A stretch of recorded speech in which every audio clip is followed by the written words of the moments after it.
This is Guardian Radio, your station for up-to-the-minute news, intelligent, interactive, and engaging conversation. 96.9 FM.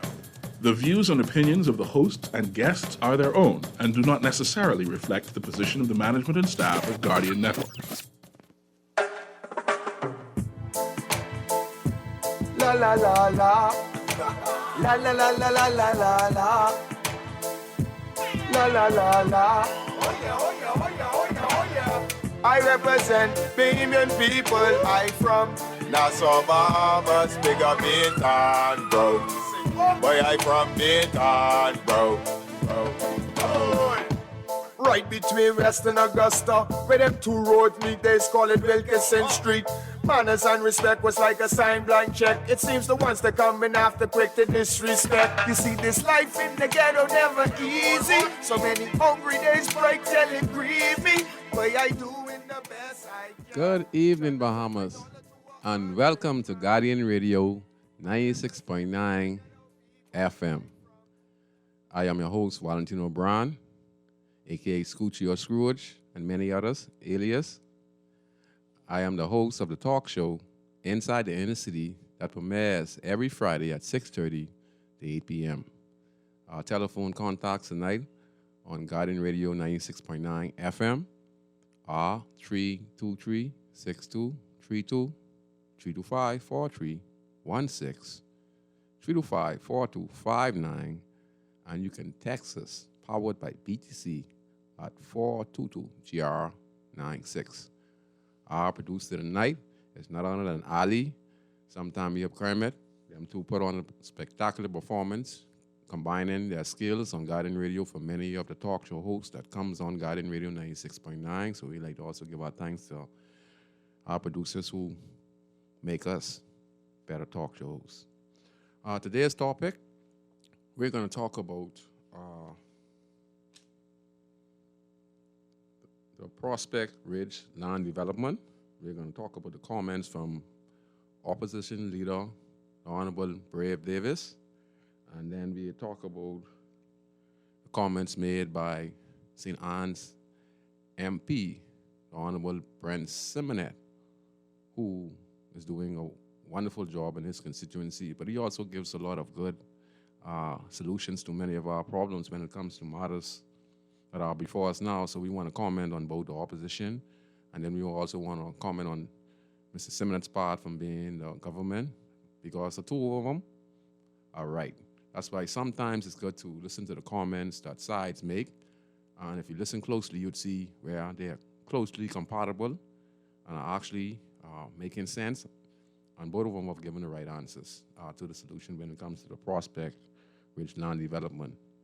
Okay, so we're going to get into that. I just want to say that many of you who have been listening to the show for the years that Guardian Radio has allowed me to be on, you have heard the many guests that has come into Guardian Radio and talk about how we have been working together for many years. I just want the Bahamian people to know that I've been working for many years when it comes to development to our country and how we can bend the curve on crime, poverty, how we can improve the condition in the prison, how we can make the inner city community a vibrant community where we can have less crime, less poverty, and more persons who are responsible in making the right choices in life.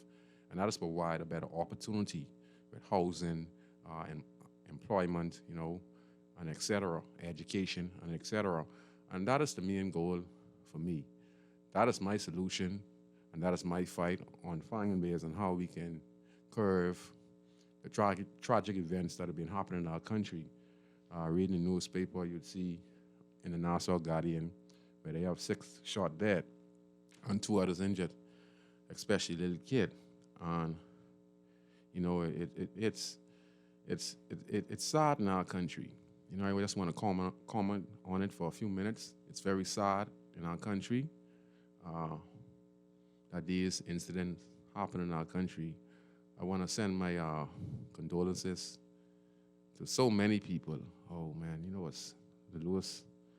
That's 6 different family with hundreds of family members. You know how much mourning is going on right now in this country, And to add it on all the persons who are being murdered recently in the country, you know how much mourning and pain and suffering the Bahamian people are going through right now. And if you look at it, it seems that it's the bad boys today who shot and killed these 6 dead young men in the car. Okay, so we are mad with we are mad with the persons who shot these 6 persons, right? And the thing is, if we look back, we have had these incidents over and over, and when we see 6 shot dead, we need to look back at the Fox Hill incident a few years ago, similar situation. We need to look at the Carmichael Road situation, my sister and brother and his girlfriend, and both of them, 2 of the ladies were pregnant. We could go back to the double murder that happened in Woods Alley in the Grandstand community. We could look at the next double murder that happened in the Lewis Street area, one corner away from that particular murder. We could look at all the murders that are being happening in horrific murders. And all are similar. It's just that they're different persons who are engaging in these crimes. I just want you to know that. So it's just that the mentality of a person who commit a crime, like a heinous crime, like just say the Fox Hill incident, okay? There are many young men today living in Nassau, New Providence right now who has that same type of mentality. And that is the main reason I came on the show, because I know deep down inside, if we don't find a way to change the mindset of the generation coming up, we're gonna have more and more of the same guys. Different person, same mentality. So we have a Samuel Muji McKenzie reincarnated into someone who just recently did this shooting. We have a next person. I won't just call Muji because that was my friend, and I want to speak on his behalf. I don't want to call no one else, our family members, because it wouldn't really be right at this particular time. But I'm just giving an example. It's just like Samuel Muji McKenzie has been reincarnated, and it's somebody else who's pulling the trigger, but same mentality, same situation. These young men probably been in prison, et cetera, et cetera. Now listen to me. I'm not taking up for nobody out there doing foolishness, okay? I'm just using my expertise on what I experience and what I see still going on now, so on in Providence today. Because I'm in close contact with many of the young men who are involved in crime. You see them every day. So we're always having discussion. I know them from days baby. I know what they do. So I know how to come on radio and explain it. So I'm explaining this to you guys because, like I said, I have expertise in these particular matters. All right? So it's like a reincarnation. And when we see things like this is going to continue to keep on happening in our country. I'm hearing the Minister of National Security and the Prime Minister say they're going to use all the resources to apprehend these young men who are the culprits in this particular matter, which I would say to the Prime Minister, the Minister of National Security, I think you guys have been doing that from you came in office, because we've had many guys who have committed murders, and the Royal Bahamas Police Force has been going after these guys. Some have got caught, some have not got caught, some have got killed on the streets. And it's just a cycle that continues in our country because we're not doing the right thing, okay? We need to transform the prison.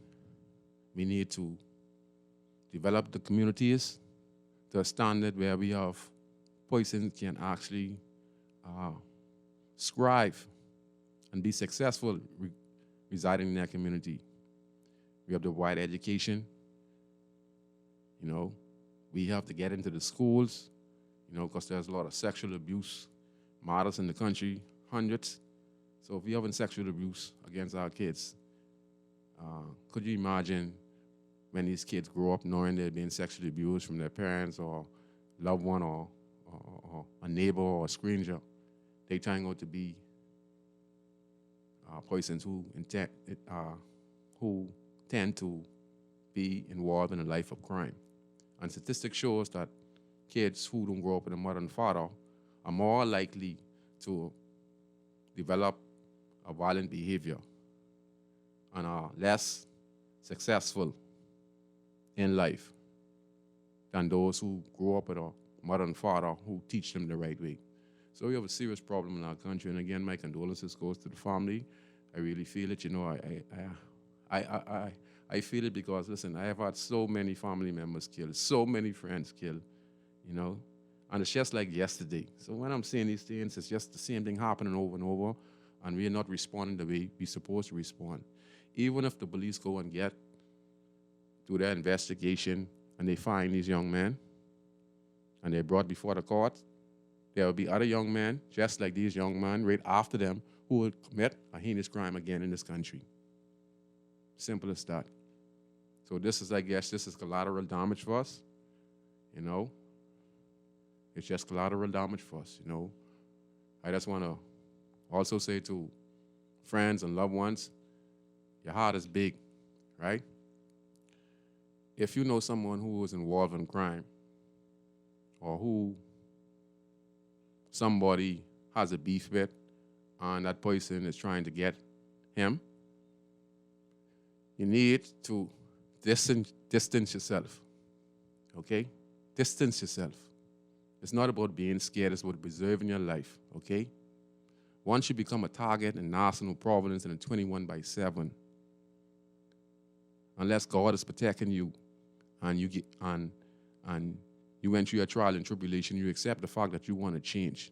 But if your mentality is the same and you want to be shooting 6 people with AK-47 and whatever you shoot the 6 poisons with, the 8 poisons with, remember, what goes around comes around. One day, the guys who are responsible for the same shooting, I'm not putting more on nobody, but I have been around a very, very long time, and I know that when you harm poisons, now, many poisons would say these guys are bad, etc., yes, but a life is a life. God is the judge, and he is judging. I'm talking about the judgment of him, you know. He spins the circle. So if you don't want to change and you shoot these 6 poisons, in the next year, 2 or 5 years or 10 years down the road, one of these guys or 2 of these guys who was in war, or 3 of these guys or 4 of these guys in war, 1 or 2 might spend lifetime in prison for a different matter, or a 4 or 3, or whoever was involved, they themselves will become a victim. And that's just how it goes. You know, that's the rule, you know. So I'm advising persons out there, if you know someone who is in problem and someone is, the next person is trying to get them, isolate yourself. Be careful who you give a ride to in your car, because some of you want to be macho. Some of you know that this guy is a shooter, knows that he has enemies. You want to be seen with him, so you're going to give them a ride to a particular spot, and that would be your last ride you ever give to anybody, because what's supposed to be for him, it might be for him. It never supposed to be for you. But your stupidity, and you're supposed to know better, cost you your own life. Okay? So isolate yourself. Parents, brothers and sisters who love their brothers and sisters, you know, we love our family, but you got to know when to separate yourself. If you know someone is bringing destruction to your house, you know they're going to shoot at the guy 2 or 3 times. You know the guy hasn't been shooting at somebody else, okay? Now guys are chasing after him. You can't let this person in your house. I don't care if it's your son or etc. He is going to cost you. He's going to cost someone dearly. Because the gun that are on the streets now, guys press the trigger, 10 shots coming out. Okay? So unless we can curb the mentality of our young man in the country, we are going to continue to have this mass shooting in our country. Remember Fox Hill. Remember Carmichael Road. Remember the double murders. Remember the 3 young men who get killed on the Sports Center many years ago. Our first triple murder on the Sports Center when their truck was lit afire on the Sports Center Road. I remember all of the first set of triple murders and double murders. I can remember the first person get released particular person, Lifeiki,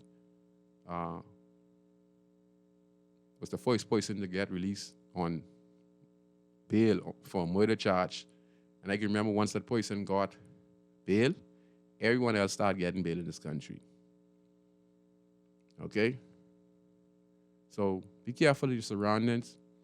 If you know somebody who is involved and has a beef with a particular individuals, you need to separate yourself if you want to preserve your life.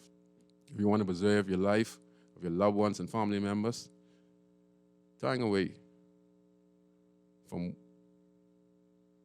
your violent behavior and understand that one day, the same trigger you pull on somebody else, one day, that trigger is going to be turned on you. Okay? I have Susan Nuri will be calling in a few minutes, so I want to just say that. And I just, again, my condolences to the family members, even those who are injured now. I just hope that God guide and protect you and keep each and every one of you safe, because it's going to be a very, very painful road,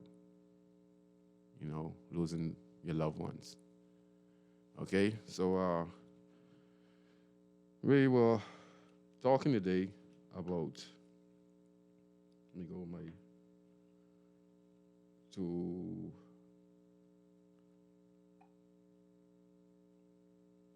okay, sorry about that. I get a little emotional when I speak about these matters because I was one who was involved with these things. I know some of these heinous crimes can be prevented. Some may not or cannot be prevented. But I know that if we do the right thing in a 21/7, I know that we can change the mindset in this country. Okay, so we're going to talk about the Prospect Ridge land development. We have the Honorable Philip Brave Davis told parliamentarians that the Prospect Ridge land development is deeply flawed. He said this will only provide housing for a couple hundred Bahamians. He said the government has no clear vision, no plan, and no comprehensive policy. The PLP leader was given his contribution to debate on a new land development. Davis said he supports the Bahamian dream of home ownership for all Bahamians, but there has to be a clear plan. He said many Bahamians do not believe they will qualify for these properties because they do not already fall within the circle of special privilege. Wow. Now, I don't know if Mr. Nuri is there. I know he's listening. I isn't calling yet, so I'm going to text him. So I'm going to comment on this. Yes, I think the opposition leader is speaking true. I truly believe that the housing program is not, how should I say, many people are not qualified because I don't think the powers to be understand the severity of the poverty that exists in our country. I think they believe everyone is middle class. There is no more middle class in this country. So, Mr. Davis, you are right. Many people will not qualify, and it's only for a couple hundred Bahamians. I feel deeply in my heart. I watch around the world. I watched the Philippine boxer, Paco. Look how many homes he built in his country. I think he built over, 5,000 or more homes. So we have 700 islands, 700 keys, and there are many more islands out there. I believe that any government who claims to have the best interests of the Bahamian people should say to themselves, we have a growing population, and a caller last week, I think, or week before last, corrected me. I said 250,000. They said about 500,000 Bahamians are actually here in the Bahamas. And I believe that, knowing that knowing that we have a growing population, that we should say to ourselves, if you're the government, you should say, in a 5-year period, I'm looking to develop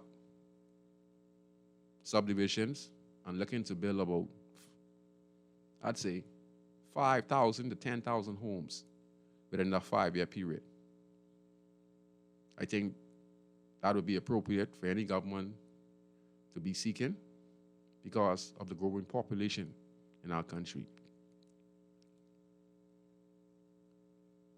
You know, we're too clustered. In Nassau, we could develop subdivisions on the family islands that are already developed. We can develop some of the family islands for development to build low-cost homes for Bahamians in the country. We have to depopulate Nassau, New Providence. That's why we have so much chaos in our country today. I think it's time now for Bahamians to go to the family islands, some peace and quiet, so that their mindset can change and create a new chapter in your life and create a new community, a new Bahamas, where Bahamians can travel anywhere from Exuma to Cat Island, to Rumkey, to Andros, and vacation home, second homes, because we're too clustered in Nassau and Providence. We have outgrown Nassau. We have to develop the family island. So I'm saying that any government that is serious about saying they want to help the Bahamian people, they need to say to themselves,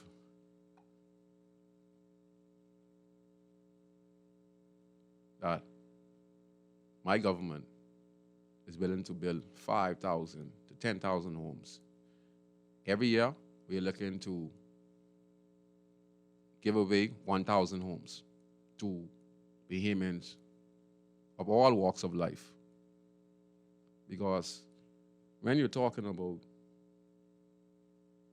qualified, you know, how can I get a low-cost home? I'm a Bahamian, I'm poor, but I have less than $5,000 in the bank.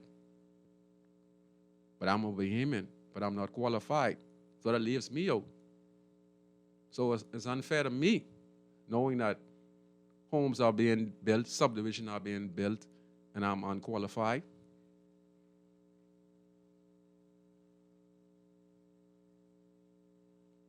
You know, that is unfair. It's supposed to be any Bahamian who wants to live in Prospect Ridge or any subdivision that the government has made available. You should be qualified as long as you're a Bahamian. There should be no exception, because if the government is doing their research, then they know that, they say that out of the 250,000 or the 500,000 Bahamians that reside in Nassau and Providence, 90% don't have $1,000 in the bank. So that means the government is not doing their research, and understand this. They're not doing their research because this research, what I just gave you, is quite accurate. Because if you're saying to me that we have 500,000 Bahamians that reside in Nassau and Providence, and the Bahamas, large, 85 to 90% don't have $1,000 in the bank. So you know what that means? That Prospect Ridge subdivision, it's not going to work, because that's the statistics right there that the government's supposed to go off and understand that if the majority of my citizens, and I'm the leader, and I'm looking to empower them, but 90% of my citizens don't have $1,000 in the bank. That, something else onto that, we have, by statistics, it was 40-some thousand before the COVID-19 epidemic, high unemployment in the country. now has risen to about 70 to 80,000. My statistics are always going to be higher. I believe that over 200,000 or more Bahamians are not working, or even more than that. But we're going to go by the statistics, right?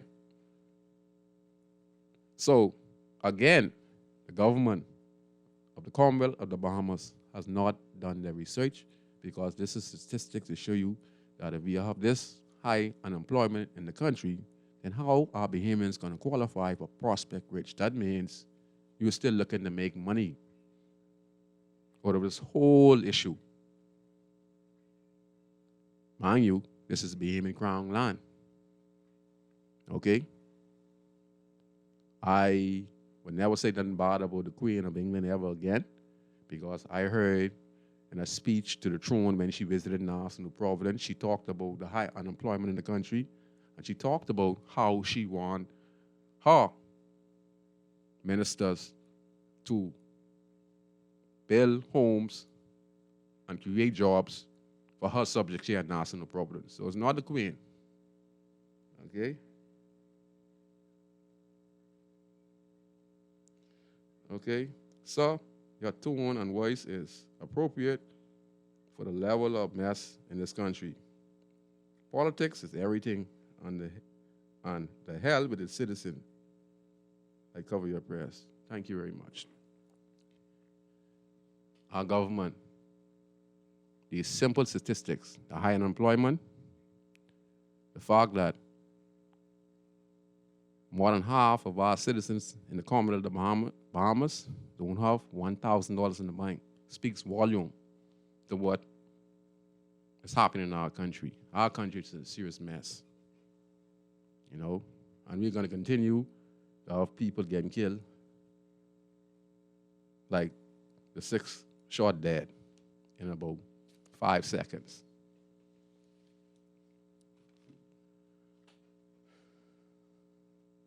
You know, those simple statistics, but I just want you to understand that.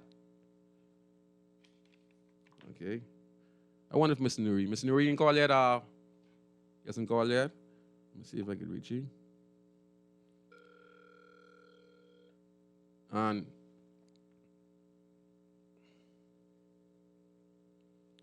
And that shows you Prospect Rich is a great idea, but it has to be across the board for every Bahamian in the country to be able to get one of those homes. Okay? We have a caller on the line. That's Mr. Nuri? Or is that the caller? That's Nuri? That's the caller? They want to speak? Go ahead, caller. You're on Inside in the City. No, this ain't Nuri. This the blind one. Hey, go on, boss. Everything cool, eh? Yeah, man, everything good. I was just sitting down with one of my brethren telling him I respect I. You know? Yeah, man, thanks, man. I really and I'm telling him how I like to listen to the show. Telling him I like to listen to the show, and one of these days, because I tell him, say, how you be helping, I believe you be helping the people in the community. And the country. Huh? And the country. Yeah, and the country. So I say, man, if, you know, you like use one of them people, them, you know, God, if things work out, I would like to be able to, you know, yeah, Mafrol. Yeah, I'm telling him who it is too, Mafrol. Yeah, and he say, I was saying that, you know, I like what you be doing, and, you know, as much people, we need to just encourage as much people to help people like you, because you in the area where you helping people. You know, I don't want to say the ghetto or whatsoever, but you know what time it is. Yes, sir. Yeah, so what's happening, man? You hear all of this murder going on and stuff? Yeah. Last days, they're telling us it's the last days from that time. It's the last days because man themselves have gotten greedy, and we forget what our priorities are. And our priorities are to help our brothers and sisters. We are into greed, we into lies and lies and lies, and that's why we're so corrupted now in our country. It's good. You consider this whole thing like the bunch of murders and what people say senseless killing, something to do with vigilante justice, eh? It has to do with all of that, all those components put together. Because if you listen, you would see the young man who got killed. One of them is the son of Shaba, and you know Shaba got killed. Shaba from like 2 corners away. Yeah, Shaba got beheaded and lit a fire in the backseat of a car, trunk. Remember that? That's about 15, 20 years ago. Now his son, who apparently was involved in gang activities, who was shot and killed, he himself just prior, 3 days ago, was shot and killed. So if you look at it right, you would see where the father himself got killed and Shaba himself was involved in. You saying Shaba's son is one of them yesterday, or you say he got killed a couple of days ago? Yeah, he's one of those guys I was listening to some of the younger fellas talk, and they saying... So there was a little humble little brother, I remember when we stayed in them jobs, he was in his little truck toting garbage and stuff. Yes. Yeah, a couple of, 6, 7, 8 years ago. Yes. So... Oh, Lord. Yeah, and then when you look at it, right, if you look at what has happened, you'll see where you're talking about retaliation. No one's going to target you for nothing unless you get robbed or someone put a hit on you, and you're innocent. And most of these times, these guys are shooting at one another in the street. See, we don't know how serious this is. You're talking about the police. The police is a joke when it comes to guys on the streets who toting high-powered weapons. That's why I like to talk to you. And they're shooting over this way. You ain't pretty enough, nothing. And and that's a fact. yes, and they shoot at one another, close and corner with high-powered weapons.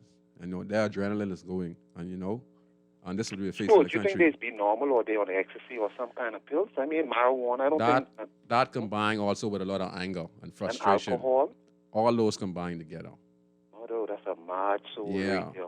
And if the father figure or mother figure is not in that child's life, then we're going to have more young men who participate in these Scrooge, I always say, you tell the story how you turn around your life and you working on things every day trying to be a better person. Yes. For you and your country and your family. Yes. But Scrooge, tell me something. Should us parents, all the parents, and Scrooge, I know I born in 70, I ain't sure when you born. 74. 74? Yeah, okay, 74. them said them with 1 year after independence. Or them said them who born in the 80s. Not all now, it's just a few of them. It seems like they heartless, or either their parents ain't around, they die, or their parents was young parents who had them and didn't supervise them and teach them all the sensible things. Scrooge, you always talk about turning around. Scrooge, what responsibility parents need to take right now in the situation where either their children killing people out there or their children are getting snuffled? Because this ain't just happened overnight, Scrooge. You think some of these parents... I mean, I know for sure some of the parents that does it, but what's your view on it? What do you think for the future, what they need to start doing different from just coming on the TV crying when their children are dead or kill somebody, child? First, you have to admit that there's a problem with your child. If your child comes in your house and there's a juice in the fridge, okay, he didn't put it there. Simple as these things. And he comes in the house. He just comes in the house and he just opens the fridge without asking mommy or daddy to go in the fridge, you have a problem. They need to respect authority. The first thing the kid's supposed to do is, mommy or Grammy, I thirsty, can I have some juice in the fridge? Yes. Simple things like this. Mm-hmm. Parents nowadays would allow their children to see other, or let me give you a good example. And this is why I'm doing what I'm doing and giving education. I see 4 kids playing in the yard. Okay? Mm-hmm. The next kid get his toy. The toy is not the next kid's toy, right? Mm-hmm. The next child would get mad for the next child's toy, right? Starts crying, goes to their mom, right? And tell their mom, that's a toy. And then the mom come there and say, well, who toy this is? You don't have to do that. Y'all can share the toy, Like trying to tell the child, trying to make her child happy, say, let me use the toy. No, it don't work like that. How could you cry for something that is not your own? It's not your own. They're growing them up the wrong way. Right. And if the child cried, the mother herself would pamper the child. Yeah. Yeah. If I'm sitting on and I'm eating my mini chicken. Let me give you an example, and this is our fault. I'm eating a mini chicken. I'm a grown man. Okay? A child stand up, sees me eating my mini chicken, starts to look at me. It could be a little girl now. Listen, this could be a little girl, age of 3, 4, 5. Her parents then probably up and down on the road. Okay? She sees me there. You don't know if I a pervert. You don't know if I whatever it is. Oh, she would see me there, and she would come there. Give me a piece of chicken now. She ain't say, please. Listen, give me a piece of chicken. No, and I want chicken now. Yes, that's right. I want chicken now. No, please, no, mister, nothing. You see? No brought up C. And that's where it starts from right there in the home, you know. And that's it's our biggest problem right now in the country. I so fed up. I mean, I be stand up sometime and I wonder what kind of parents these people is. I believe Where they come from. I believe, listen, a lot of people have children. Listen, let me tell you, a lot of people have children in this country, but they are no parent. No, they heartless. You know? They are Where no the children parent. in the world is suffer. They are no parent. No. Across the board.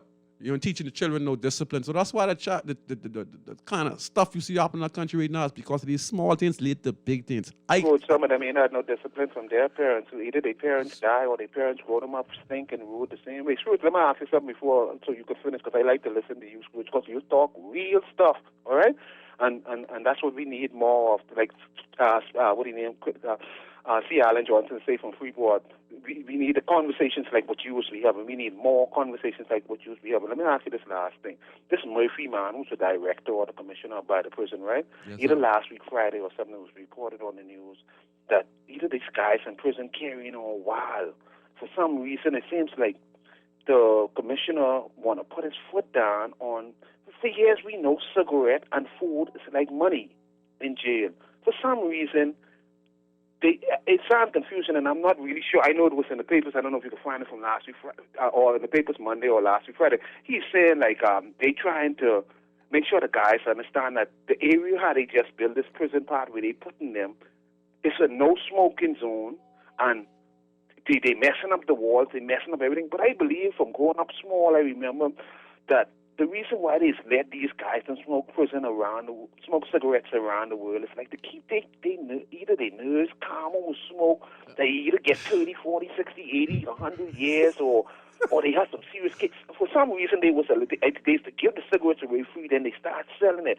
Now, I feel like it ain't what you do, it's how you do it. The commissioner, Mr. Murphy, up by the prison, sir, I think you need to be careful with this one, because I feel like guys, the guys that be on the block, I see people get on words for certain things when they want it, and there's people in my bad mind and tell you that you'll do this with somebody, you do that, and you know, I don't want them kind of things them to be happening, man. You know, you can't stop people from smoking or whatsoever, but until we could get the situation sorted, it'll either put the smokers by the smokers. I don't know how they could do it, but sir, you can't leave them.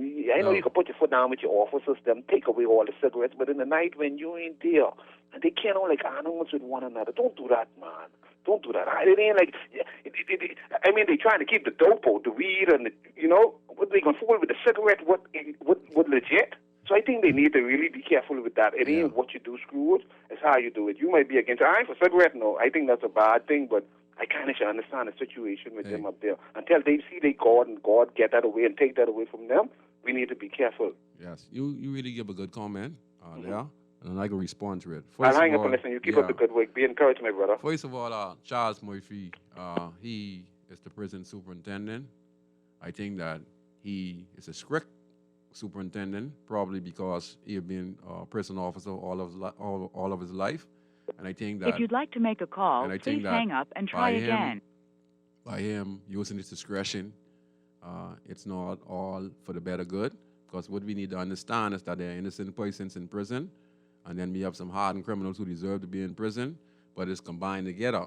And what you have here, what most persons don't know, is that up in prison is a hellhole. So some persons need to smoke their marijuana just to get out of the world, you know, just to get out of the world. Some guys need to smoke cigarette because, listen, you're locked down 48 hours a day. You're around males. You're taken away from your family, your loved ones, your family. You're around balls. You are around different walks of criminals. You're petty criminals, hardened criminals, you know. So it's a mixture. So some people, you know, just want to smoke and get their minds clear. I understand that they built a new section of the prison. I don't think you should take away the prisoners' cigarettes and etc. I think that, like I said again, boy, you know, it's crazy up in the prison. You know, we have rapists in prison, we have murderers in prison, we have innocent people in prison, we have the prison officers themselves complaining about the prison condition and applicant for pay increase, better conditions. So you can imagine you live in a hellhole where the prisons themselves are animals. The prison officers are living in an animal environment. The prison officers, some are abusive, some are abusive. So it's just hell up there. We have to try and see how we can be able to accommodate the inmates up there to show them that we are humanitarian, because we're creating animals, and the animals we're creating are less like who. When we find out the information about who shot these 6 young men, I bet you those persons were either persons who were in prison, have been to prison. And if you check their background further, you'd see, if we do some background check, like I talk about Shabason as one of the young men who getting killed, we'd see they have some type of history where their father or mother was not involved in life. I'm not using this as no excuse to go out and kill nobody, but this is the reason why many of our young men are going astray. The prison is a hellhole, and we shouldn't take away all their privilege because of the COVID-19. The prisoners themselves have not been able to see their loved ones because of the COVID-19 protocol. So many of them are being taken advantage of. The prison superintendent is always going to say that there's no problem. Just like the government, they're always going to say there's no problem. They're always right. They're never going to say they're doing something wrong. And that's our problem today in this country. We lies too much. Yes, there is a problem in the prison, okay? The prisoners has not seen their loved ones for many, many months since the COVID-19 epidemic. Yes. Okay. We're going to take this call, and we're going to go to our topic. If you'd like. Nuri gone? Nuri, if you're there, you could call back. Okay? Because I want Nuri to comment, because we're going to our regularly scheduled program.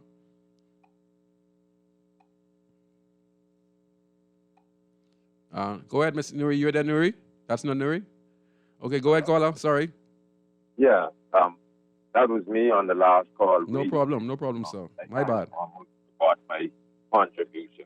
But on the topic of the homes and the problem, how you spoke about it is actually one of the first problems, I think. And you were truthful about it, and it is the truth. But like you said, mommy and Grammy. See, and it starts from the Constitution, because I'm a father of 5, right? Yes, sir. I go to start at 21. I'm a young man. Yes, sir. It was times when I wanted control of my kids, or wanted not possession. What's the word I'm looking for? Custody. Or joint custody. I can't hear you. Joint custody. You can Yes, hear me? sir. You can hear me? Yes, I can hear you. Yeah, and what I'm trying to say to get to my point real quick and not to run on. Yes, when they say mothers have if they're not married, mothers have all the rights to their children, for one, right? And then the thing about it is that every female in the world actually at least wants to have one child. Now, I don't know if every female in the world actually wants to have a partner, life partner or whatsoever. Yes, sir. But what I feel like is women today now are all about competing with their counterparts. Yes. Everything is all women right now are inspiring to be exactly what the father did not make them to be. Now, I'm not being male chauvinistic, because I think women are one of the most important things on earth God made, because without a woman, I wouldn't even be here.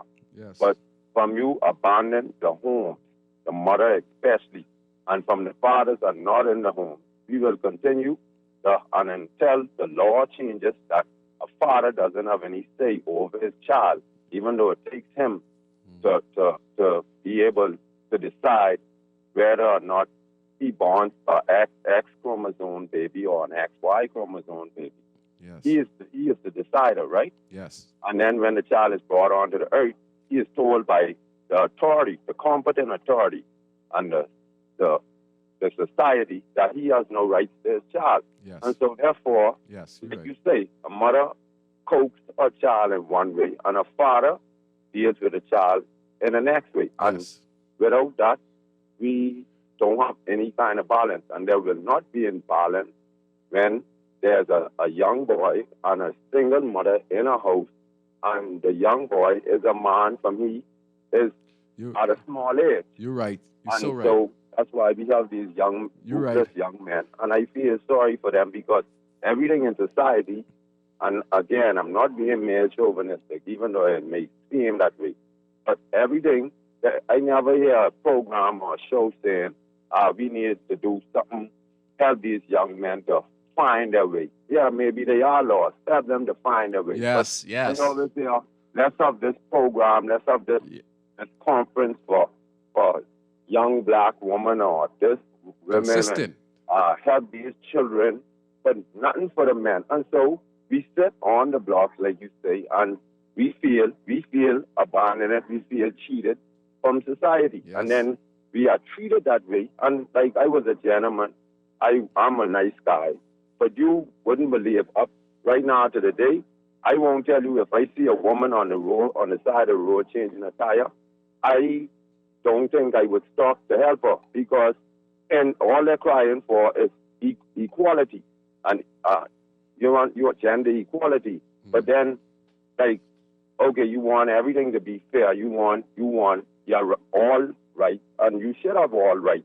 So if I could lift a tire or a big heavy box, why should I stop to help you when you're trying to lift a box and you are trying to be a strong woman, right? Yes. Because men in the whole source, they don't understand that, yeah, we are career men. We go to work, we do these things, and then we come home and we have to transform into being a father or a daddy figure. Yes. You understand? And once women can realize their importance in society and in the home, until then, I think we are done, road boy. You're right, man. All right? So respect to you, Scrooge. It's my first time I think calling your show. You did a wonderful job, though. But I always listen to you on Fridays. The last time I heard you, I remember you were saying they put you in a slot where probably young men who you should be. Actually, it was Sparky. You said, ain't nobody listening. The young men are not listening to you right now.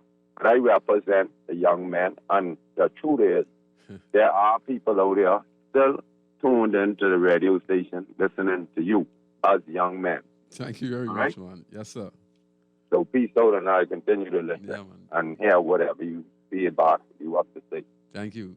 Thank you. All right. You did a wonderful job. There's no feedback I need to say. You explained everything. What you're saying now is that woman has the majority of rights now in the country. You were saying that if we're separated, they gain custody, mostly before the court. Men are brought before the court. If you'd like to make a call, once for child support, and we never can give a good explanation to the judge in many cases. And you're correct. You know, when we break up in a relationship, the woman wants to take control of the child in many cases. But most importantly, our women need to regain their identity too. Today's woman, not the majority, but not all. Right? Not all the women. They have lost their value, just like how we have lost our value as men, and we don't know how to be man to woman. The woman nowadays don't know how to be a woman to a man. They want to be the man and the woman, and they want to have things their way. You know, one time ago, the man run the house. Now, in the house now, many ladies don't let the man run the house. It's either their way or the highway. Some of these ladies now want 3, 4 boyfriend, and they have their boyfriend, and they still want to be in control. And they get mad if you talk to them about having a different relationship, and they saying, "Oh, you know, man can control me. I don't want to cook." The woman saying, the majority of the women now say they ain't cooking, they ain't cleaning for no man. So yes, that's why our homes are so dysfunctional. Let's take this call. I think Mr. Nuri's on the line. Mr. Nuri. Hello, Scrooge. Oh boy, good night. Go Sorry ahead. about that. Everything cool? Yeah, everything is all right. Good to hear your voice.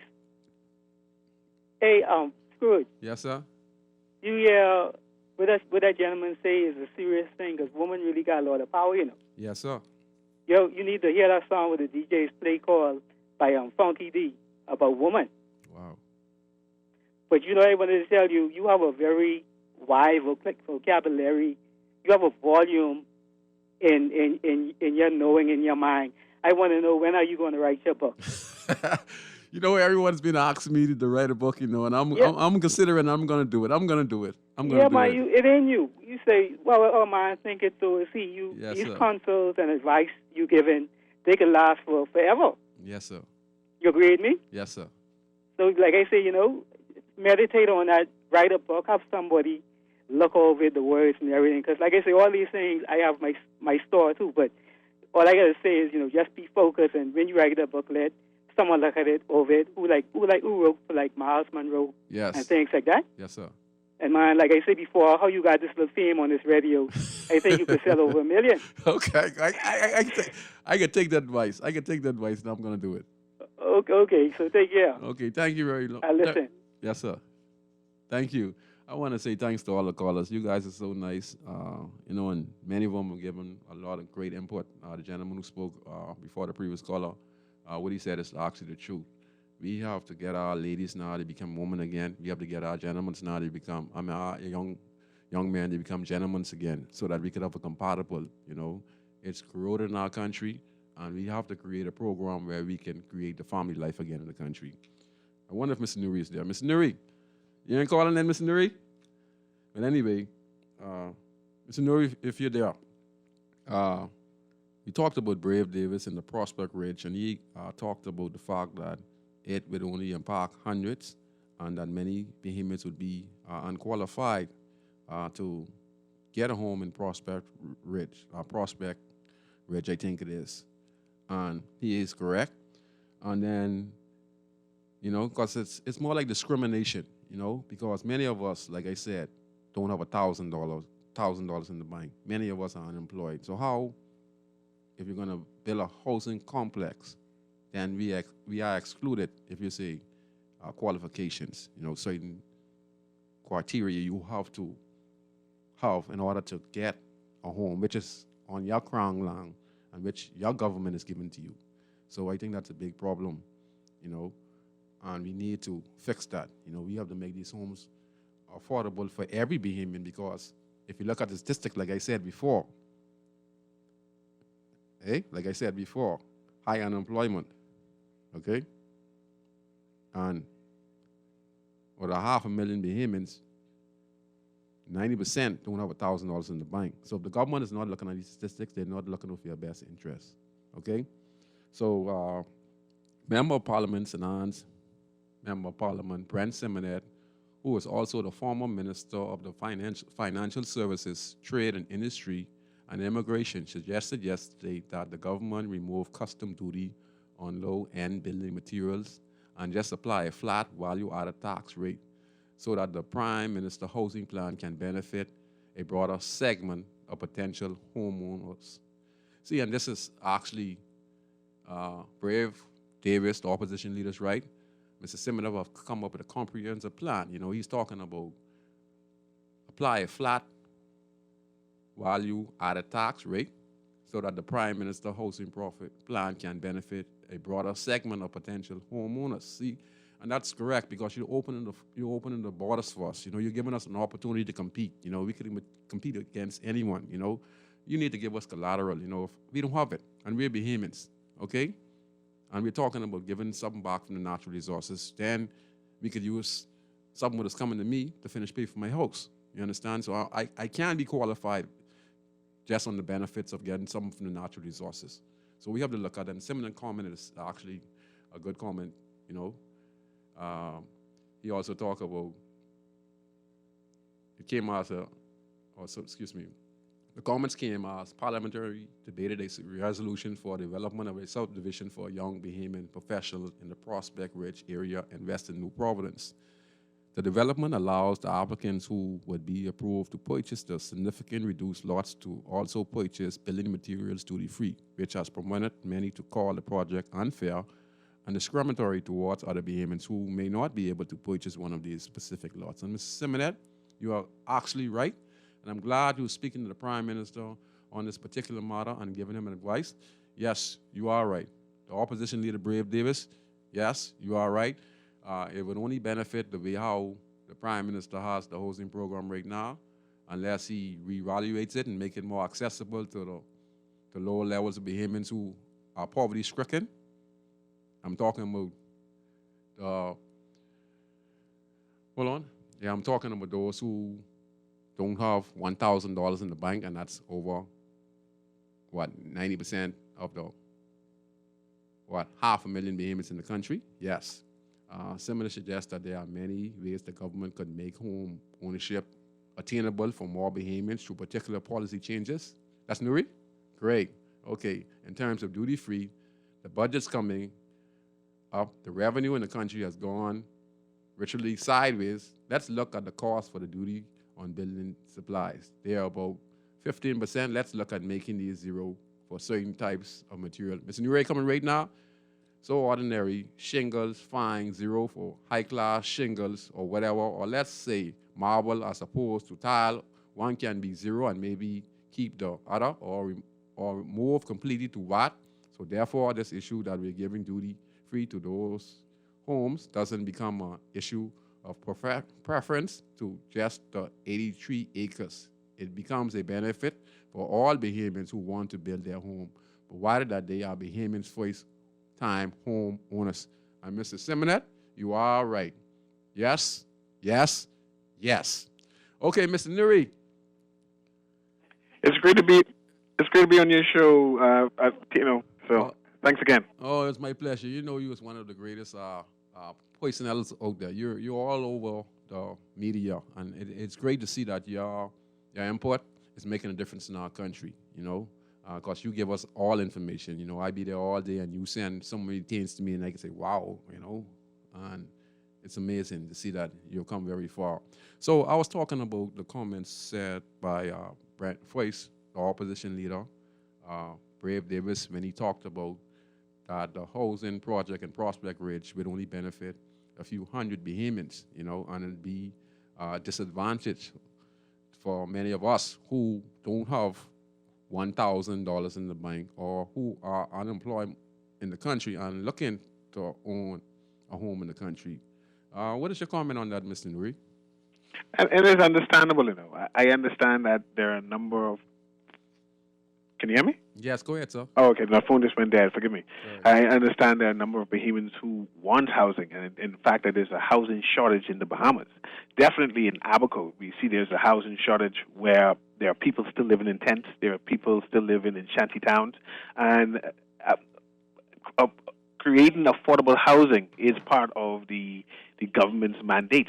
I'm not saying that they need to own the houses and rent the houses, but they should create an environment where housing and opportunities is available to Bahamians. We know from the inner city that there are a number of persons who live in deplorable circumstances and don't have access to affordable housing, definitely in terms of renting, definitely in terms of owning.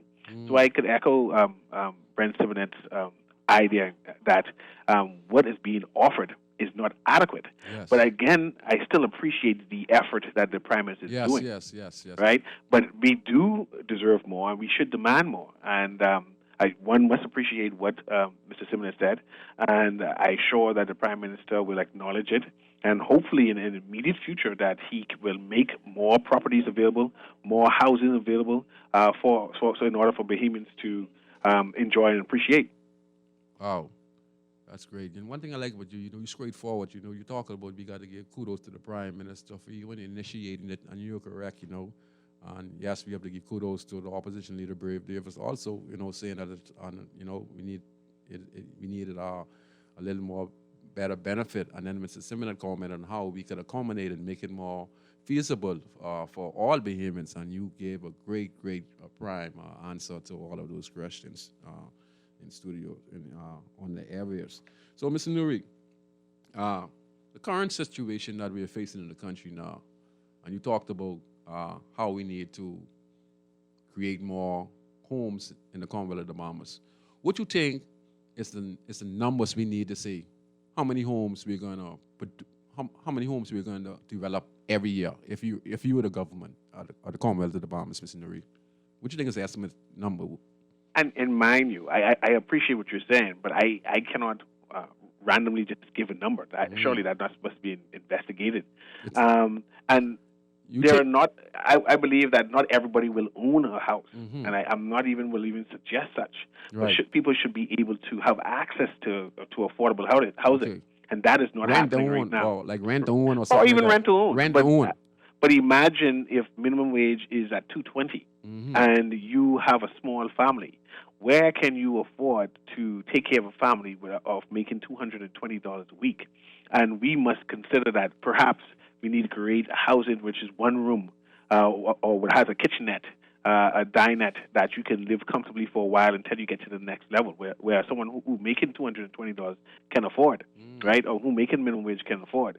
And I find that when the government offer low-cost homes, you find that it's $100,000, $120,000. That is not low cost. That's no low cost. That's a middle income cost. Few people can afford that. Right. Mind you, that's a small house, 100,000. But the majority of Bahamians are living at a means where they can't even afford that, and they don't have even the opportunity or access to affordable housing. And our government must do more. Our society must do more. And this is where we must go at. Those who can afford needs to consider building houses. We need to consider building apartments, consider high-rise that more persons can rent spaces. But definitely you don't have to own a piece of rock, but you should at least have a comfortable place to live. Right. You make sense. So, in other words, just say if the government was to create a subdivision, rent to own. Rent to own is really, real good, because even if I'm making, the 210 can't pay for those, the $150,000 you talked about, those homes. But a rent a home where I could pay it in about 10 years, and even though I'm making $210, I might could pay more than $30 a month or $30 a week or something like that because it's rent to own. It can be arranged, it can be arranged. And definitely rent to own can be arranged. And I think that concept needs to be explained to the Bahamian populace because few people actually understand that. Right. From my opinion, explain a little bit. Go ahead. Rent to own is in order to afford the down payment. So all that time you're paying a higher rent is that you're requiring the down payment that you don't necessarily have to pay down to the bank. So as you pay it for whatever number of years and whatever fixed amount that you decide to pay, you now put in equity to say, well, now I have enough for the down payment, and then you can start the mortgage payment of it. A number of persons just cannot come up with or afford the down payment. And this is where the rent-to-own concept comes right. in. So we're killing two birds with one stone. Definitely, that's what we're doing. Wow, you're such an intelligent guy. See why I like to have you on. Naja Black love you to death, and everyone else love you to death. But I see why I got to sneak you away for them for a few hours. But you're my friend for you, so they're sneaking you away from me. Yeah, man, we soldiers, definitely. Yeah, man. Just one suggestion. So rent a home, rent to own. Government should also consider that because, like I said, Mr. Nuri explained it quite well. And you see, me and this guy, we have a lot of solutions for the country's problem. If those powers to be were listening to Mr. Nuri on the show and many other shows. In fact, when Mr. Nuri talk about any topic on the show for the last few months, we heard our topic come up the very next week. Am I right, Mr. Nuri? I always smile at that. It's coincidence. It's just a mere coincidence. We talk about everything that goes on. So rent a home is something that the government should consider doing for less fortunate Bahamians. And mind you, I understand again that you want government to assist in these programs, but these are programs I think the private sector needs to invest in. Okay. Let me give you an example, Go ahead, and this sir. will be controversial in general. Go ahead. In Abaco, and I can pick on Abaco. In Abaco, we have a large immigrant population, and a number of that immigrant population are living in shanty towns, right? Yes, sir. We have middle-income Haitian Bahamians or Bahamians of Haitian descent who can afford to build apartments, who can afford to rent housing. All right. They should be duty-bound to build affordable housing for their countrymen and make it available for them. Instead, you see that there are a number of these underprivileged persons saying, well, they can't afford no more. But I think their community needs to answer that call and make that accessible to them. And by extension, definitely Bahamians who have moved out from the inner city and become middle class needs to consider socially that perhaps I should build an apartment or affordable housing, right, that to make access to more Bahamians, persons who are in a number business, who can afford to buy lands in the acres. They should be duty-bound to create housing that Bahamians can afford. Not these $100,000 housing, but perhaps a $40,000 to $50,000 housing that a young person who just finished school say, well, I have a house. It's only one bedroom, but I paid it by 25, 27. It's paid off. I can use that as equity to buy a bigger house. We need to consider that, right? We have a number of wealthy persons inside the Bahamas who can afford to invest in developing Bahamians to get to the next level. And I know that you say, well, government needs to do this and government needs to do that, but we have Bahamians who can actually assist. And I don't necessarily believe that government should be in housing. Mm-hmm. Such things should be done by private owners. I agree. Since you explained it, you make great sense. I agree also. The private sector should be involved in giving back and assisting, because we really need it in the country today. Because you talked about the fact that $150,000 is way too expensive, because Mr. Simonet said the cost of building a home on the lots would push the new home owners above the threshold for real property tax concession that are already in place. He said that you heard a member of Freetown say these houses would take these houses would take $350,000. So that's really putting them in another bucket, So let's take that bucket up. It's very simple. We have a budget coming up. Give a 2-year moratorium, he said. So you're correct, Mr. Nuri. And you're talking about Abaco. We mentioned a few weeks ago about the situation in Abaco. And like I said, when we made suggestion, now we're seeing where we have the Defense Force, Customs, Immigration, the Royal Bahamas Police Force. They recently went into Abaco, and you yourself talked about the situation where we have homes being built that don't have permit. The land that they were building the homes on were actually land owned by private citizens, and those places have been condemned, and no one's supposed to be building on the Shantytown land.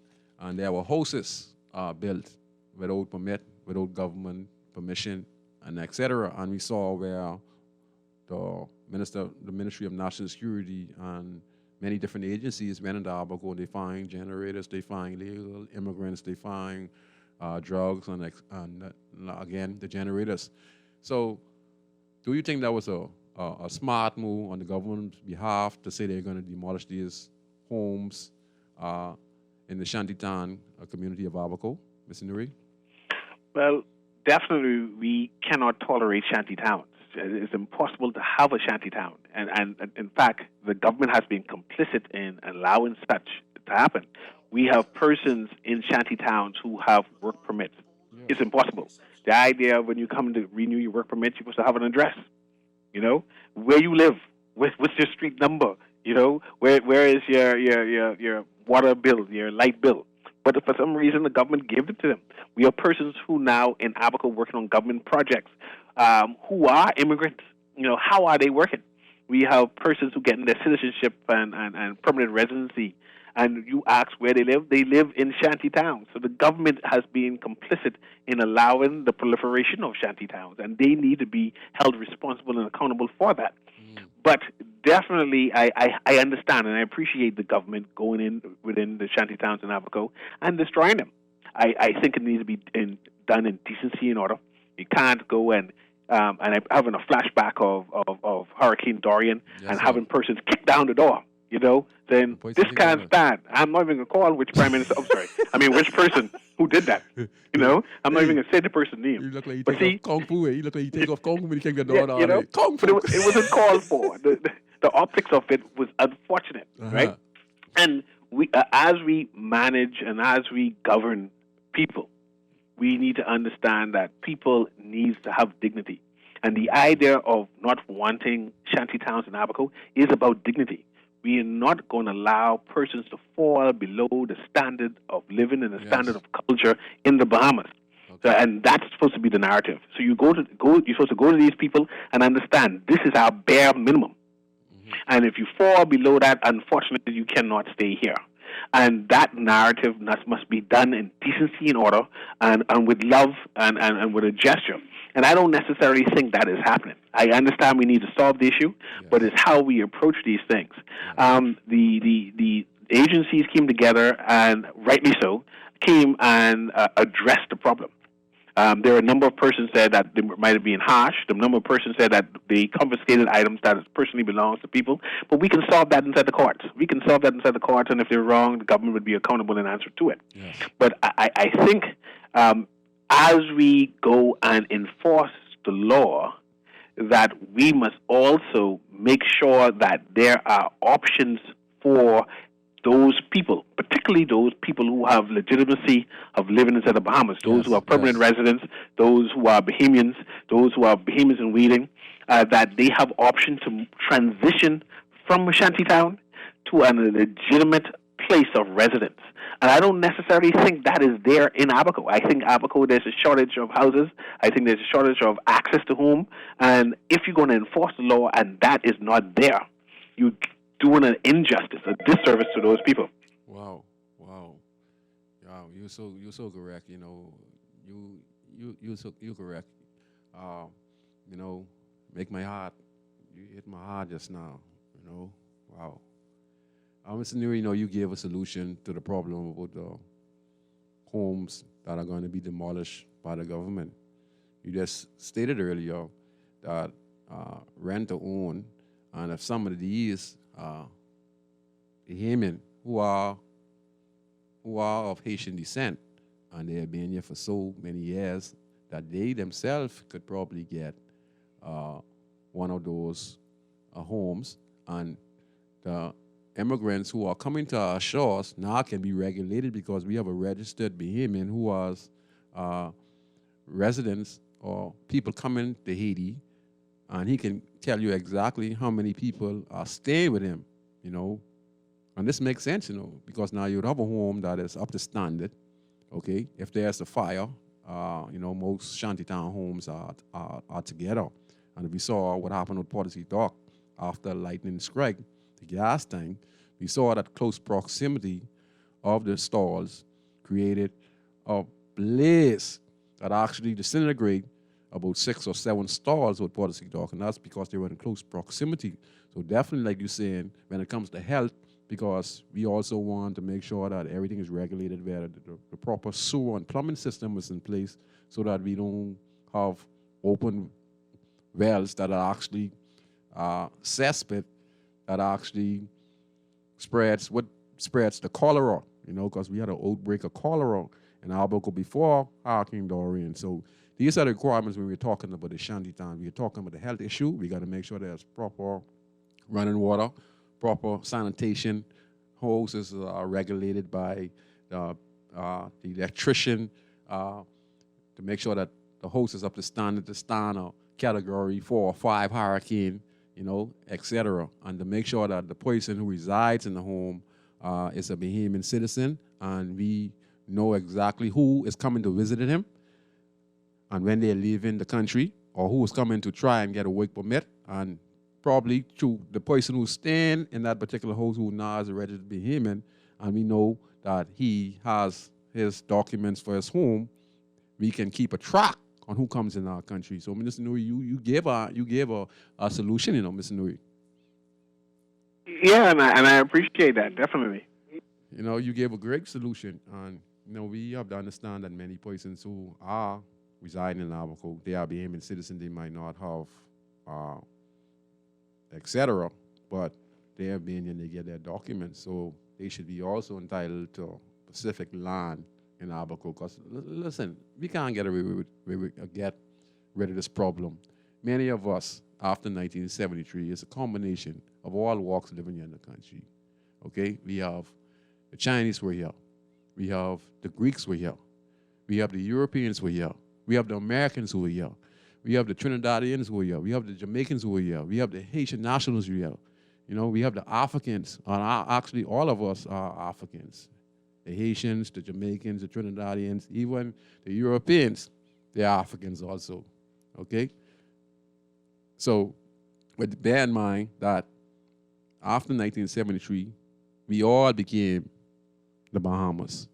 So we have Haitian descent, we have Jamaican descent, we have Greek descent, we have European descent, and that generation is living on today. So we can't discriminate. The one thing we cannot do is allow for illegal immigrants to come and get these low-cost homes and land. No, that is excluded. We're talking about if you're here, you're being here, you get your documents, you can get your home. Yes, we're talking about you. But when it comes to illegal immigrants sneaking in from Haiti and coming to the Bahamas, you're entitled to nothing in our country. Nothing. And that is not discrimination.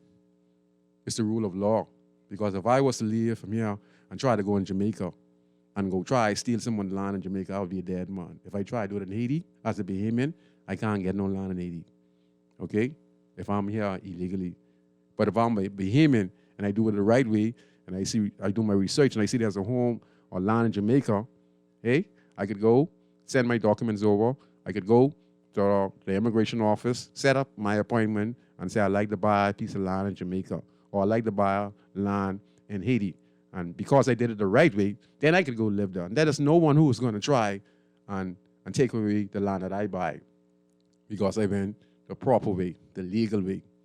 So definitely, yes, for all those who are here in 1973, those who are their paperwork, there's no problem with giving them a piece of the pie.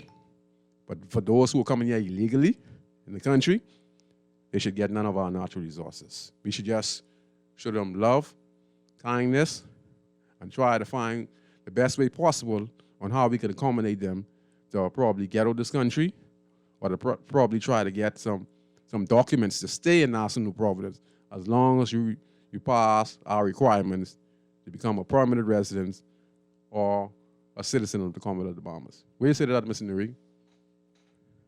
And I appreciate that, and I agree with you. I think this is why there was I'm trying to find a right word, a concern when Bahamians heard that the land would be available for immigrants too.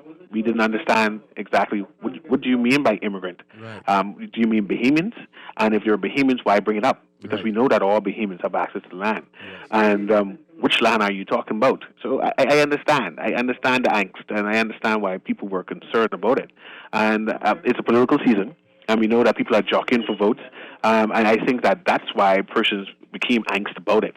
And there was no need to bring such. And we see that our Attorney General has made it an issue and put it inside a debate, and as if there is an agenda happening. And it might not be an agenda, no. It's just that to bring it up in a national narrative, to give a platform of saying, oh, yes, we're going to be making lands available for Bahamians of Haitian descent. It's a concerning thing, because we know the land is for Bahamians, right? We don't care where they descend from. Once you have the blue book and the money to pay for the land, right? There shouldn't be no concern. But it clearly, by having the Prime Minister mention it and having the Attorney General mention it, that something is afoot. I'm not sure what it is exactly, but that they felt it necessary to mention it more than once, and mention it in particular for Abaco. So I assume that Abaconians should expect something, and so they can understand why this narrative continues to come up. So you think it's because it's election season and they're trying to use it for their advantage? There's nothing wrong with that. I appreciate election season. We see that the opposition leader is meeting with Haitian leaders in the community, and sending out the clarion call to come and explain your issues. We see the government, sitting government, is also jockeying for that. There is a third of our population of Haitian descent. That's for 400,000. That's 25. That's for 30,000 plus people. Right, so they should be lobbied and assisted and have their issues addressed. There's nothing wrong with that. It's just that we need to see it as what it is. Yeah, because they're here, they're not going nowhere. Don't care how much we cry or we say this and say that. We have to solve the problem. What we can do is make sure that those coming here illegally, we can deal with those. We have to protect our borders. Yeah, you understand? But you're right. They have to get their concern here, because you say there's 30,000 to 40,000, could even be more, of persons living here in the country of Haitian descent. And yes, because they're here in the country and they're not going nowhere. Don't care how we talk bad about people or talk good about people. The fact of the matter is, don't care what we do, we can't get rid of those people in our country. They're here. And the only thing we can do is protect our borders and make sure we not get overrun with illegal immigrants. But for those who are here, who are Bahamian of Haitian descent, you need to go and get your paperwork sorted out. Everyone who been here, living here from 1973 and you are a descendant who were here 1973, get their passport, get your documents sorted so that you become a Bahamian national of the country. And probably you could help your brothers and sisters who come in abroad to stay for a little while here. But as far as that illegal activity, we can't allow it because we allow our country to be overrun. And things done bad with us now. We done fighting with our PLP and the FNM party who for the last 40 years have robbed us Bahamians. I'm talking about us Bahamians, rob us blind, got us, don't know where to turn. Country got closed down this year. Man, look at things so tough on the streets. You can't listen to me. Mr. Nuri, don't walk the streets. Mr. Nuri, you know what? No, walk the street. Walk the street. Mr. Nuri, you won't have $1 in your pocket times you don't walk. I don't walk on neighborhood. People ask what favors. Right, too much people listen to me. This is the most. I can't go to the Chinese. I can't go to the Joe. I can't walk to the road. Every time you try to walk the road, someone asks you for $5, $10. Some people ask to pay their rent. I tell you, one girl the other day, Miss Nuri, I can say it like this. One girl, I was in the truck, Nuri. I was in the truck, honestly. This girl, I was doing some work down the road. So someone said, that's the boss right there. You know what this girl come and tell me? Listen to this, Miss Nuri. I could be upfront with you. This girl come to me and say, so, you don't buy me some lunch? I say, I look at her, right? Because I had one little $60. I know normally when you go in your pocket now and you give someone $5 and you get $1.20, you end up getting the 20. So I say, I have it. So she all so listen to me, man. You got any girlfriend? I say, yeah, I have a girlfriend. She home now. I said, why you asking me all this girl? She said, man, listen to me, man. Right now, say, I hungry and ain't nothing in the house. Say, man, you don't give me $80 and I could come with you in the truck? Man, look, y'all. And I ain't like she look good. She look good, but I don't take advantage of people, because when I started looking, she's solid, Miss Nuri. I ain't lying, she had a little pretty face, right? But when I started looking, I said, desperation. And I said, no, buddy. So I say, I'm going right to the Chinese trade now. So I sparked my boy Roach Club on the corner by you getting my transmission check. So I say, I'm going right to the Chinese. So I go into the Chinese because I'll tell you I get $3 $20 bills. You ain't getting that 20. So I go into the Chinese, I buy me one juice. I come back. I say, look, y'all, I buy one juice. Juice costs $1.50. I say, look, that's what $8.25. I say, see what you can do with that. And that's the desperation we're facing on the streets right now. So the Prime Minister and the government, listen to me. The country and the citizen are doing bad. This is the worst period in the history of our country. So I'm saying to those people from Haitian descent like Fred Smith, who are fighting for the Haitian nationalists in the country. Mr. Smith, we don't have a problem with those here in 1970 Street. We have a problem with those who are coming in illegally in this country and trying to get status in our country.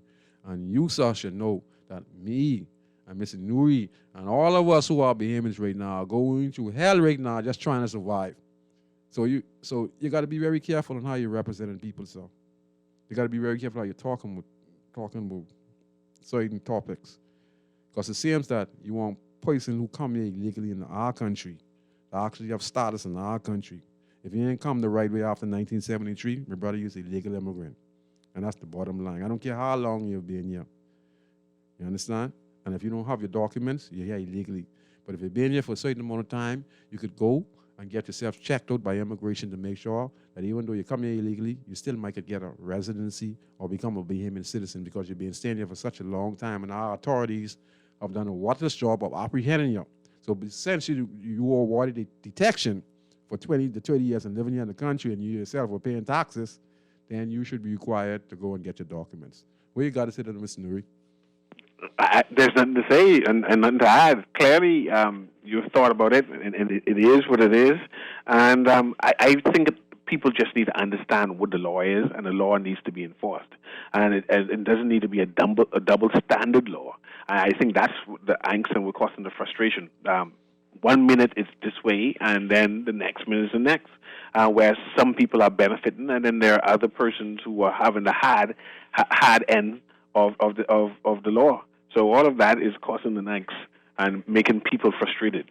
There needs to be a clear way of citizenship, and it shouldn't be done by favors. And you know that if you were here illegally, you cannot get citizenship unless you go out of the country. You cannot get a work permit unless you go out of the country and enforce these laws. When we're seeing that is not consistent, that persons here who are working do not leave the country to apply for work permits.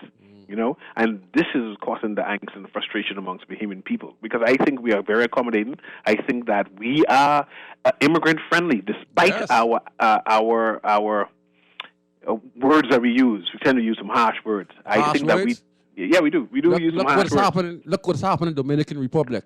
Which brothers and sisters. They're not sensible. They're not sensible like us. We are sophisticated people. And who closer to them?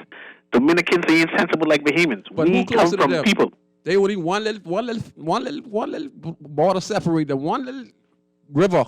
You can just walk across the bridge, and they're brothers and sisters, right? And they are the worst towards the Haitian national. You know, and I have no problem with no Haitian national. And I understand that, but we are sensible people and chosen people who are blessed by God.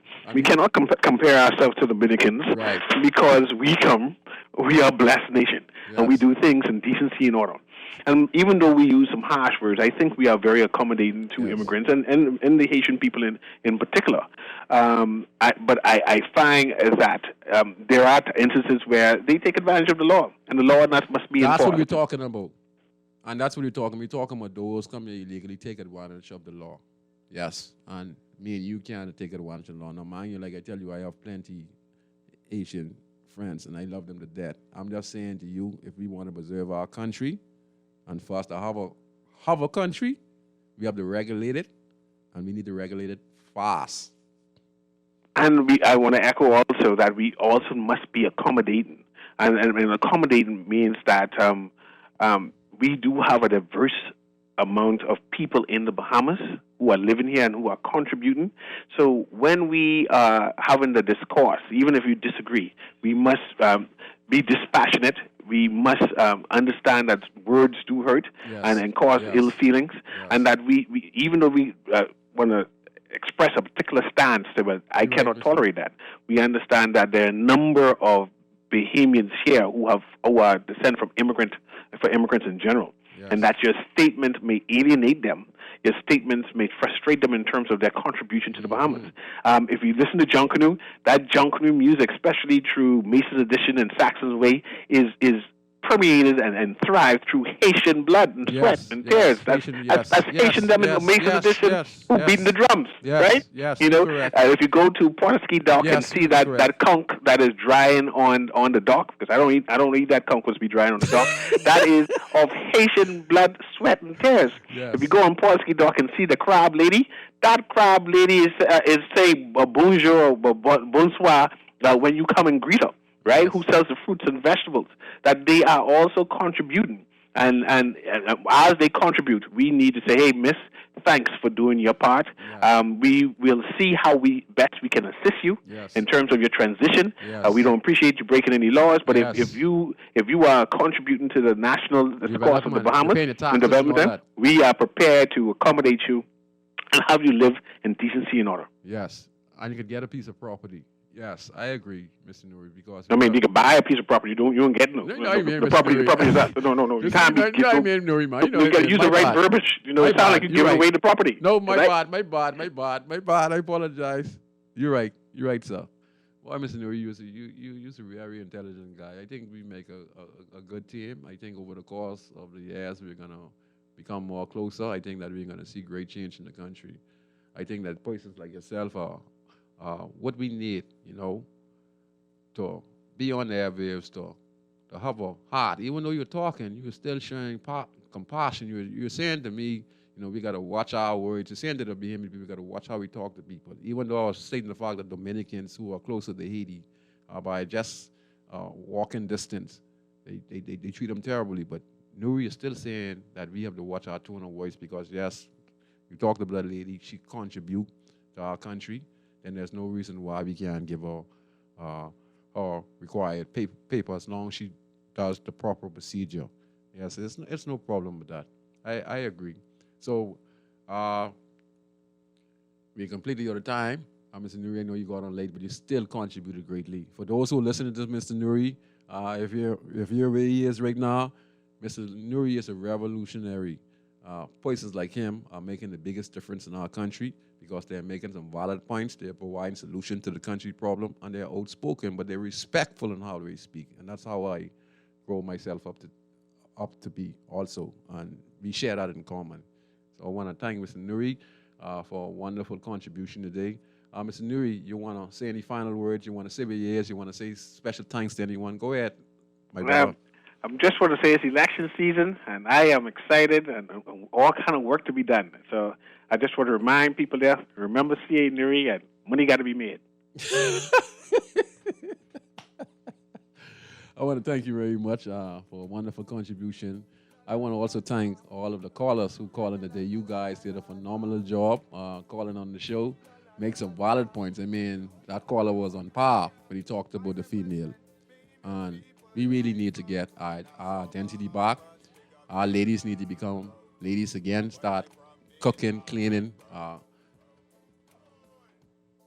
being a partner with a husband or a boyfriend, and trying to develop together to grow, to push one another to become successful in life so that we can have a better generation of future leaders. And that comes from the fact that we have to really, really, really invest in our youths.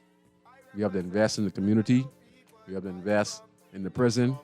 We have to invest in ourselves. Okay? And remember, parents, speak to your kids. If you see a child, see other kid eating the cheese doodoo and starts to cry for it, you need to discipline your child. Because that child grow up liking other people's things, and because they can't get it, they start to cry, and they will go and try to take it. That's the first step of them becoming a bully. That's the first step of them becoming a criminal element, because they already start to do armed robbery. Okay?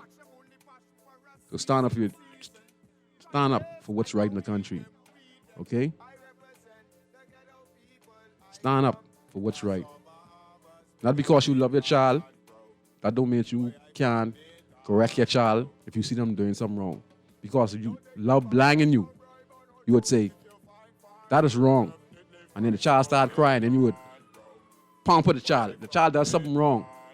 Instead of you still being on the child, you're going to grab the child and try to comfort the child even though the child is doing something wrong. And that's where we're going wrong. If the child has done something wrong, steal something, you can't go and actually grab them and, baby, don't cry. It's all right, mommy love you or daddy love you. You spurt in the child, okay? It starts with you, okay? So I want to thank Guardian Radio for having me on. I want to thank Dr. Cecil Nuri for a wonderful contribution today. I want to thank all of the callers who did a wonderful, wonderful contribution today. And I want to thank my producer, Mr. Ali Roll, for such a wonderful job he does producing these wonderful shows. So everyone, please be safe, block a prayer. And again, my condolences goes out to the 6 families and 2 families that are in critical condition at the hospital. I wish for your speedy recovery. And to the parents, fathers and mothers and grandparents, just be strong, okay? God knows what's best, and probably this will bring you stronger, okay? And everyone else, please stay away from confrontation. Stay away from argument, okay?